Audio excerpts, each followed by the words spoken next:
Welcome back to the third webinar in our series. This is Kirsten Mann with Serve Idaho, and we have collaborated with United Way of Treasure Valley to bring you this last webinar in which we will discuss how to retain your volunteers.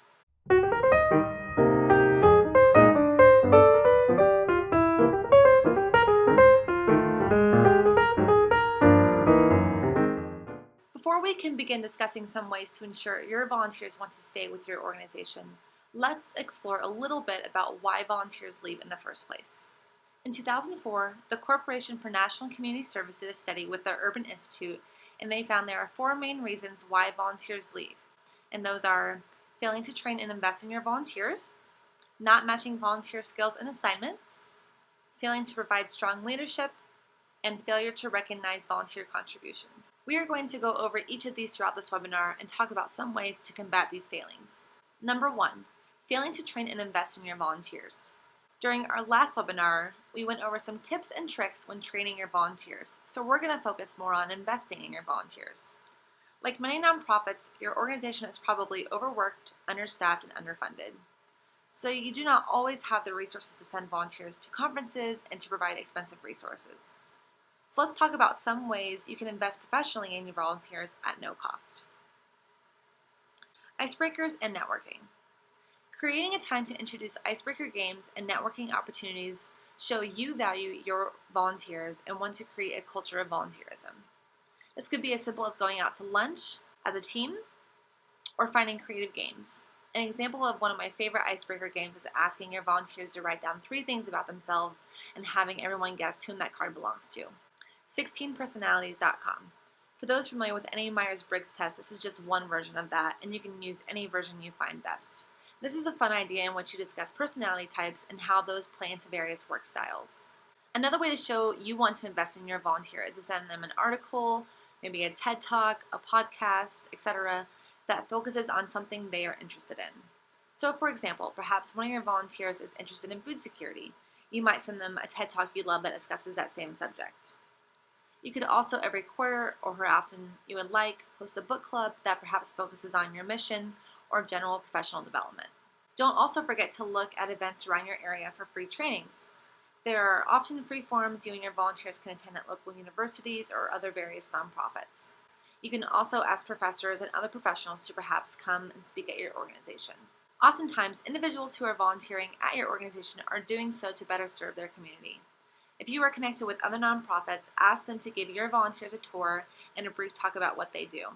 This will allow them to see what additional resources are available and thus help them further serve the community. One of my favorite books and corresponding TED Talks is Simon Sinek's Start With Why. This is a great activity to do with your volunteers or your organization in general. You can talk about your individual whys and how that relates to your organization's mission and vision. There are a ton of resources online to help you through this exercise. Just Google Start With Why and begin your search. A great resource for those in the Treasure Valley are the Idaho Nonprofit Center's Resource Thursdays. These typically include a panel discussion and some formal presentation aimed specifically for nonprofit staff and volunteers looking for resources. Some topics in the past have included volunteer management, how to fundraise, etc. For those not in the Treasure Valley, they have at times live streamed and recorded these events for later use. Lastly, your volunteers are more likely professionals themselves or passionate about a particular subject, so do not forget to tap into resources that already surround you and ask your volunteers to lead a training. Now, those are just a couple of ideas. You can get creative, but regardless, investing in your volunteers is going to ensure they want to continue volunteering with your organization. Number 2, not matching volunteer skills with assignments. In the first webinar, we focused on capacity building volunteer opportunities. The key to finding these types of volunteers is to first ask that volunteer what skills they have and how they see themselves utilizing those skills to volunteer. You can do this by first asking open-ended questions and discussing how their answers align with the needs of your organization. Additionally, coming back to provide feedback every so often or even a formal evaluation can help that volunteer by allowing a time to let you know if they are unhappy in their current role and see themselves doing something different, or if they are content. Keep in mind, some people value feedback while others do not, so you can ask that volunteer if they have a preference and how they might like to receive feedback.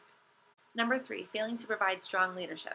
As volunteer coordinators and nonprofit leaders, you have to both with your words and your actions value your volunteers. If you value and show appreciation to your volunteers, your staff is going to follow suit. One way to do this is to create a culture of volunteerism and bring together your staff and volunteers to go out and volunteer at a different organization every so often.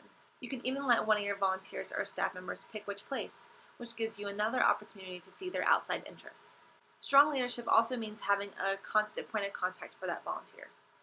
If your volunteers have to bump around to different staff members to get assignments or tell you about their activities, this will ultimately lead them to feel their actions are not valued and important enough to warrant attention.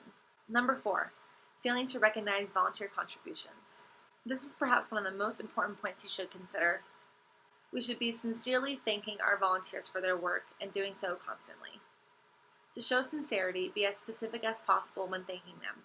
Additionally, you can say thank you by posting about your volunteers on your social media sites, sharing stories of them and their accomplishments in your newsletters, sending them a handwritten note or thank you card, calling them on the phone, maybe thanking them in public if you think that wouldn't embarrass them.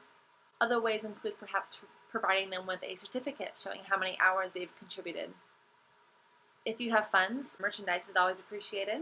And if you can provide that volunteer with their own dedicated space within your office, that is a great way to show them your organization places value in what they do.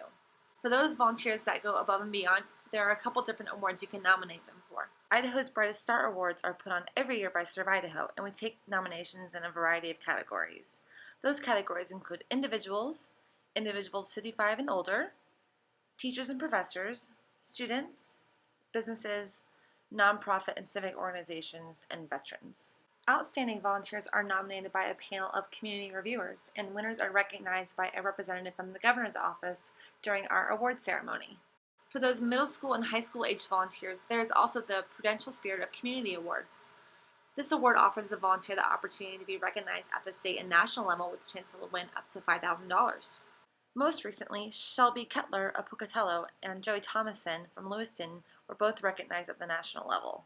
There is also the President's Volunteer Service Award, which asks individuals to track how much they volunteer in a given year.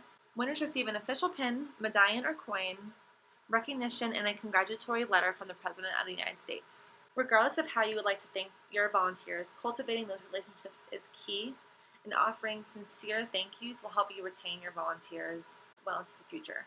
This concludes our webinar series. Thank you so much for watching, and we hope you are now better able to recruit, train, and retain volunteers for your organization.